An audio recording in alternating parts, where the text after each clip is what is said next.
Trip Report Part 2, The Claw of Yage. The invisible holds the visible. James Hillman, The Alchemy of Psychology. I hesitate to share. I've been piecemealing this trip report together for weeks. What to reveal, what to conceal. Like, do I admit to you the entire premise of my first trip report is incorrect? That I didn't actually do ayahuasca. That's going to take some explaining. Then there's the issue of revealing the visions too soon or too openly or to the wrong listeners. Some shamanic lineages say speaking the vision is how its power slips away, like releasing a balloon before the knot is tied. So do I tell you what I saw on that final night of ceremony? The vision of my future self riding in the back seat of a black town car in New York City? Do I tell you who was with me? The way our hands were touching, arms reaching, making a makeshift seat belt across the bodies of our two kiddos squirming between us? Do I tell you where the driver was taking us? The intersection where he slowed and turned his blinker on? Or are the details mine to hold, sacred and secret? I'm not ready to share this image. I'm just not. I'm still typing though, so something wants to be said. So I'll begin part 2, not in Topanga on plant medicine, but in the witchy forests of southern England some years ago. I'm drawing a rose on a piece of paper. The ink is red. I look up and no one is in the room. I'm late for the ceremony, caught up in my drawings again, caught up in the petals of the rose. I run through the dark to the barn where 16 women are waiting on me. It smells of propolis and sage. I take my seat and the humming begins. The honeybee is our guiding glyph, the serpent our holy muse. Through the night, the women, one by one, stand to occupy the center of the circle as lines of destiny are drawn in strings around her. We as mandala, she as bindu. All eyes and prayers are on this singular sister who sometimes weeps and other times dances. Even after a year of studying with these women, star-sipping, fire-sipping, walking the lemniscate, I know nothing about them except their dreams. No politics, no names, titles, industries. But I know the one that dreams of red onyx, the one that dreams of red clover, the one who dreams of an axe in her hands. The two lead sisters move the string into new formations, reshaping the angles and configurations of our paths. The humming sustains us. Hours pass. I stand in the center while ley lines are mapped around me. One sister works the smoker on my spine, another makes clicking sounds near my ears. The tallest one touches the nape of my neck with her fingertips, where the spine meets my skull, and she whispers, "This word is yours to hold and to study." And then she speaks the word. And through her fingers, it drops into my spine, where I can still feel it now. I have never shared this word with anyone. In this lineage of shamanism, ceremonies are sealed, meaning we're not to speak of what occurred until 1 year has passed. No describing visions, breakthroughs, healings, or feelings. All assessments and perceptions are seen as sacred material to be folded back into the chamber. Let it steep. Let it do its work. But I realize it's been 6 years since that night in the barn, and I've kept this word secret for too long. I share it with you now, lifting it out of my spine and dropping it into your ears. The word is family. The precision of it pains me. Of all existing words, how can that possibly be the one? Of all existing people, how can I possibly be the one to speak to you about it? I'm the one ordering frozen sperm on the internet, clicking through donor profiles in hopes of some synchronicity or familiarity. The one who had a fridge full of IVF needles. The one who left home for art school at 15, who took the Greyhound bus to visit colleges on the East Coast. The one who can do anything and everything by herself. My mom says, "Look at your life, honey. What's a guy gonna do for you, really?" But when it was time to actually implant the healthy embryo into my uterus, I kept rescheduling the appointment. This is not my vision. After 18 months of this, I released the embryo to research. The fertility doctors thought I was crazy, so close to the dream. I went to their office to sign the release papers, and on the way out, took a portrait of myself in the bathroom mirror. In it, my eyes are clear. I look like me. The next day, I found a boxing studio near my house and started to train 6 days a week. I adopted a second cat from the shelter, named him Mars, and taught him to fetch. But I can't get lost in this. I have to get us back to California, where ceremony is about to begin. And before it does, I have to address this mistake, the part about me not really doing ayahuasca. I learned of this mistake because the group here in Topanga is small enough for a longer Q&A before ceremony starts. One woman wants to hear the step-by-step preparation of the medicine, and it finally clicks in my mind as the translator speaks the shaman's words.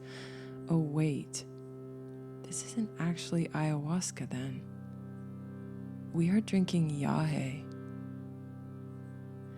I recall the word Yage floating around the Santa Barbara house, but there were so many new details to take in at once. The white barf buckets, the bathroom protocol, the names of the medicines, Hape, San Pedro, and the shaman who was referred to by some as Taita. But my real mistake was in thinking ayahuasca was a plant. It's not. It's a preparation of two different plants. One is a vine, one a leaf. One is purgative and one is visionary. Both are feminine, and put them together, they become Grandmother Aya. Yage contains the purgative vine of ayahuasca, but its visionary plant is a different species, a masculine medicine. And even though Yage then is a blend of male and female, its spirit is masculine in its energy and its methods. Its teachings are said to be strong, direct, and organizing, the pattern maker. This is what I drank last weekend, all the while thinking it was the grandmother who was wrapping her arms around me, the stone, the blood, the tears, and shit. But do these energetic distinctions really matter? Why not umbrella the countless nuanced variations of South American plant medicine under the category of ayahuasca? It's all same crayons. But I've never been interested in generalizations, and to respect the distinction is to honor the fact that the shamanic knife is the sharpest blade in the drawer. There is nothing vague about their craft, nothing vague about their materials or symbols. The basketball player spends their life throwing an orange sphere into a stationary hoop. The quarterback spends their life throwing a prolate spheroid into the hands of a moving ally.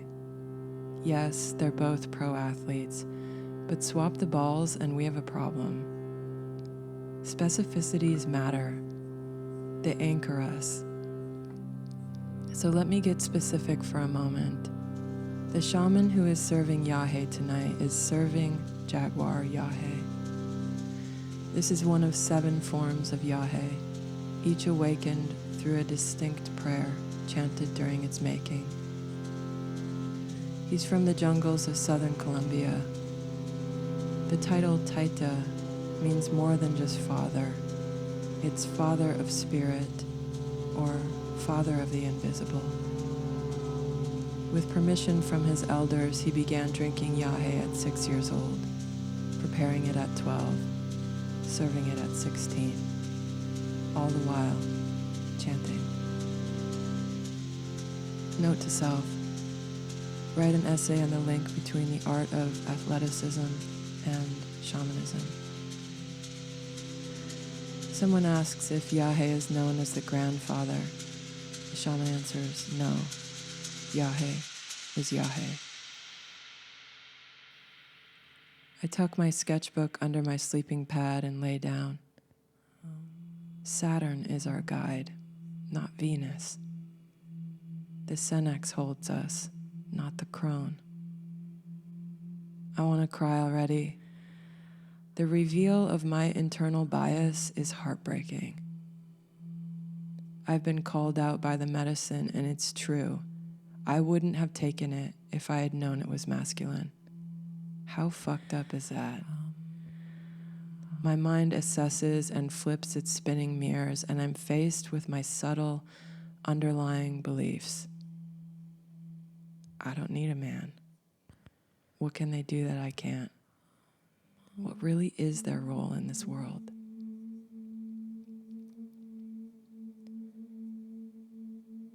It's brutal to speak these phrases out loud. It's embarrassing. It's embarrassing to sense how many women I know, strikingly intelligent, sensitive, open-minded, and starving for connection, who share this subtle secret. I think of my dad, a truck driver in Michigan. I apologize in a vague way for holding these thoughts against him for as long as I can remember. His eyes are bluer than the sky. He is a closeted mystic. The medicine tricked me into healing me. Inanna is still in a heap in the underworld. There's way too many layers now. The Taita chants. We descend. And with a single claw, the cheetah begins to clean the crevice between the left and right hemispheres of my brain. Next morning, we pass watermelon and grapes on the porch. The hummingbirds zing through the air, fighting over the nectar. Some say they didn't feel the medicine last night, though the sounds of purging lasted till sunrise. Some say the Taita didn't chant enough. It's all a comparison of last night versus other nights. 3 people from the group leave, blankets under their arms, saying things like, maybe it's not what I need right now. I lay face down on the deck in the sun, wishing I had an instrument to shift the mood. The bickering of the hummingbirds is metallic. I think of the word optimization and how it might be ruining our lives. At 2 years old, I started holding my breath when I didn't get what I wanted. I'd squeeze my fists, face, and body until I'd black out. For the next few years, I perplexed my parents and doctors. That's the girl I was with last night, all night. In my deepest stubbornness, where no sounds and no images live, my imagination, fierce as it is, cannot reach that place. I saw that stubborn girl, the one who wanted what she wanted so badly, and I made myself her, squeezing my fists, face, and every muscle I could muster under the spell of the medicine. I went in and in to the center of it, What do you want so badly? I asked her. No answer. I gripped harder. What is this feeling? No answer. Then she asked, why doesn't anyone care about anything? My response, because it hurts too much. Note to self, write an essay on caring and how it might be the most difficult and radical task in the world. It's pre-dawn and I'm brought to the center of the room for the cleansing. The Taita knows of my prayer for fertility and family. He chants into my back, my skull, the fan, the rattle, the drum, the smoke. The cheetah continues his cleaning, the claw moving deeper and deeper into my brain. I wonder if the Taita can see the cat. I wonder if they are working in tandem. The claw traces down the center of my forehead, down my nose and lips, chin, throat, navel, pubic bone, genitals, tailbone, and back up the spine to the base of the skull. It continues its scribing, slow, steady, circuitous. The Taita places his hands on my scapula. He blows a gust of air into the nape of my neck, where the sister whispered family. Through the silence and smoke, I hear a voice. You are here to help people. I sleep while the claw continues its circuitry. With it, I hear the first mantra I was ever given. Om Namah Shivaya, Om Namah Shivaya, Om Namah Shivaya, Om Namah Shivaya, Om Namah Shivaya, Om Namah Shivaya, Om Namah Shivaya, Om Namah Shivaya. The words slide up and down my body, under the cat's claw. In the morning, I hear a voice. Kim, if you want to build an empire, which I know you secretly do, watch Honey, I Shrunk the Kids. All you need in this world is a compelling plotline. Note to self, watch Honey, I Shrunk the Kids, and look up the name of the crevice between the hemispheres of the brain. That evening, the Taita meets with us one-on-one, and I show him my drawing of the brain. I saw a cheetah cleaning this. I tell him through the translator. He nods. It's the jaguar. No, I say, it's a cheetah. I know because it had spots. The translator rolls her eyes and says, okay, it's a cat. I can feel them trying to make a connection between the two animals, as if the jaguar spirit is literally waking up in me, but that's a little on the nose. And I've been in this symbols game long enough to be discerning with my spirit guides. I mean, everyone knows a jaguar doesn't have spots. They're pitch black, like the sports car. The Taita looks again at my drawings. He asks if he can see more. You write a book of the jaguar, he says. I realize something's getting lost in translation because that's not going to happen. The story of Anana's ascent is too hard to tell. It's partially why I'm putting it off. Even my nerdiest mythology friends are a bit boggled by it. But here's an attempt. Two tiny celestial entities, described as neither male or female, are sent to the underworld to bring Anana back to life. Her father, Enki, creates these beings from dirt under his fingernails. The demon won't allow her to leave, though, until someone takes her place. Eventually, her husband is a replacement. From then on, he spends half the year below and half the year above, by Anana's side. Amidst the complexities of the plot line, all the symbols and characters, I almost miss the most important detail, until a woman I chant with on Sunday nights points it out to me. While Anana is in the underworld, a pile of flesh on the floor, she has, in the upper world, a friend, chanting and playing the drum for her return. The text reads, "She beat the drum for her in the assembly places. She circled the houses of gods." Final ceremony. The electric charge behind my eyes is staggering in its force. The medicine was thick, the cup full. My blood shakes with the chanting. What is happening to my eyes? You asked for a new vision, I hear.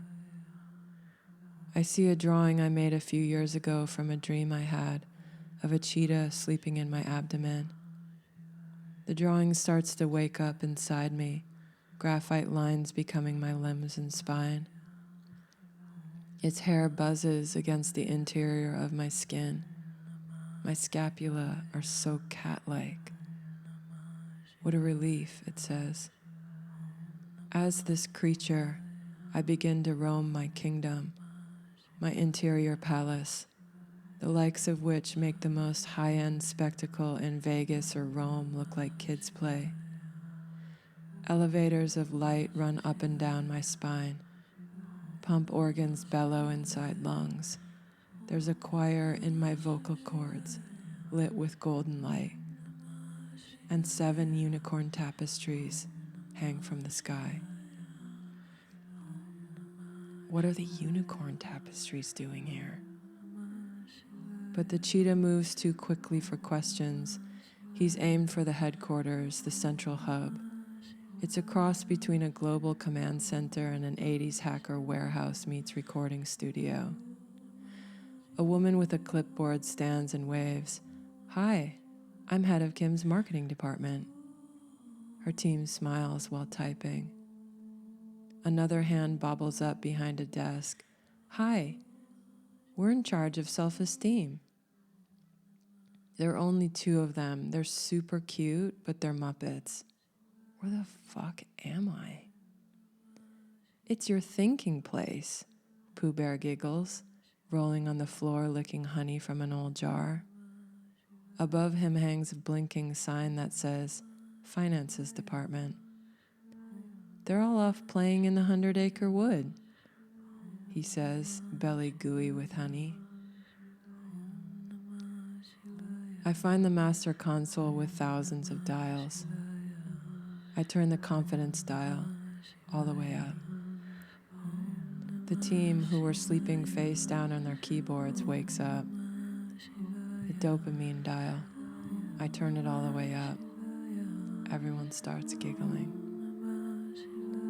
Art career. I turn it all the way up, even though I'm scared to, and I hold it at maximum. My body is strobing with the sensation, and the unicorn tapestries appear again. Are they inside me? Or are we back in New York? From this central hub, the city reverberates, sending new signals out and across the sky, across time. The cheetah is sprinting now. I can't keep up. Go, I say. Just run. But show me the visions. He runs all night.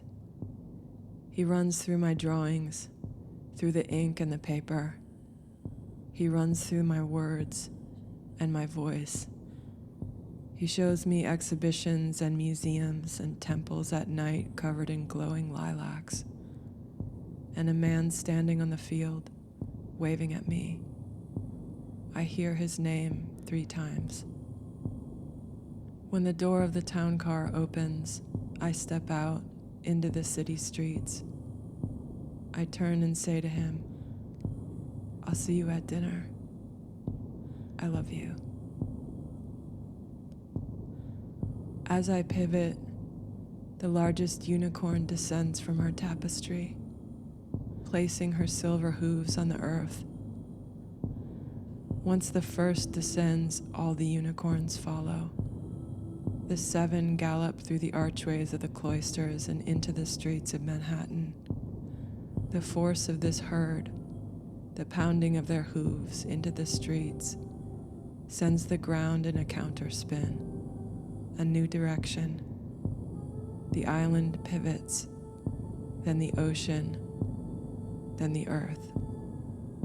This is the final vision, I hear. It's dawn. My eyes are sore. But I watch the taita move through the room, still singing. I thank God and every godlike force that people sing, that we are given this gift of sound. I thank God that this man, no matter the hardships and trouble he has faced in his life, that he never stopped singing. I pray for the sound of men, that it is heard, that it is healing, and that I never stop listening to it. 3 days after ceremony. When I woke up, I could hear the taita's recitations. I could remember the combinations of vowels and consonants. I try to speak it into my voice memos but can't catch it. My mouth won't mimic the sounds I hear in the dream. The percussive nature of it reminds me of a Gurmukhi chant I know, so I sing that in the mornings, but it's not the same. The best I can do is imagine the cat's claw cleaning the interhemispheric fissure of my brain, and then letting it encircle my body. I want a conclusion, or a solution to all the loose ends in this trip report, especially the one about needing but not needing the masculine, the men. Some friends tell me not to use the word need when it comes to relationships, but I wonder if that isn't part of the problem. Us pretending we don't need each other, that we don't need someone playing the drum for us when we're in trouble. 2 weeks after ceremony, I finally watch Honey, I Shrunk the Kids. I laugh out loud on the floor with the cats. It's a home run flick, even the opening credits. I thank my mind for knowing me so well, and I book my flight to New York City to visit the unicorns at the cloisters. I look up cheetahs versus jaguars and realize, same crayons, they're both spotted. Who knew? Nothing I saw in Topanga is here yet. No town car, no tapestries.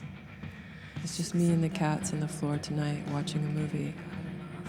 And that gap between where I am and what I saw is disorienting. But I have to practice seeing it. And I have to practice telling you about its beauty. I imagine the dial in my headquarters, the one that says vision. I turn it up all the way. It hurts a little bit to imagine what I really want. The glory of the future is blinding.